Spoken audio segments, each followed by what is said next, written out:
हॉटेलमध्ये जेवणासाठी गेलेल्या दोन मित्रांवर तिघांनी हल्ला करत बेदम मारहाण करून पिस्तूल रोखत जीवे मारण्याची धमकी दिल्याचा प्रकार छत्रपती संभाजीनगरमधल्या सिडको परिसरात एका हॉटेलमध्ये उघडकीस आलेला आहे। हा संपूर्ण प्रकार हॉटेलमधल्या सीसीटीव्ही कॅमेऱ्यात कैद झालाय।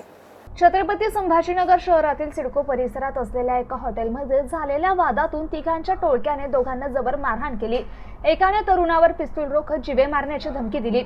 ही घटना शुक्रवारी रात्री 8च्या सुमारास जालना रोडवरील सिडको जवळच्या हॉटेल कलिंगामध्ये घडली। कार्तिक लोकल आणि कमलेश मुदिराज जीवन कुरेवार अशी आरोपींची नावे आहेत। गुन्हा दाखल होताच सिडको पोलिसांच्या विशेष पथकाने त्यांना ताब्यात घेतले। जप्त पिस्तूल ही एअरगन असल्याचं समोर आलंय। फिर्यादी आशिष वसंतराव पवार यांनी दिलेल्या तक्रारीनुसार शुक्रवारी रात्री ते सिडको जवळील हॉटेल कलिंगामध्ये मित्र मनोज महाले यांच्यासोबत जेवण करण्यासाठी गेले। बाजूच्या टेबलवर तीनही आरोपी बसले होते। फोन आल्यामुळे बोलत आशिष पवार बाहेर गेले। ते परत आले तेव्हा आरोपी लोकल मुदिराज आणि कुरेवार हे मनोज महाले यांना मारहाण करीत होते।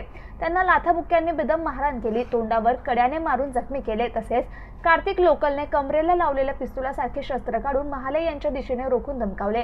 आशिष पवार धावत आत आले तेव्हा त्यांनी मारहाण करणाऱ्यांना विचारणा केली तेव्हा त्यांनाही आरोपींनी मारहाण केली। तर या प्रकरणी सिडको पोलीस ठाण्याचे पोलीस उपनिरीक्षक प्रमोद देवकाते यांनी तातडीने या आरोपींचा शोध घेत त्यांना अटक केली आहे।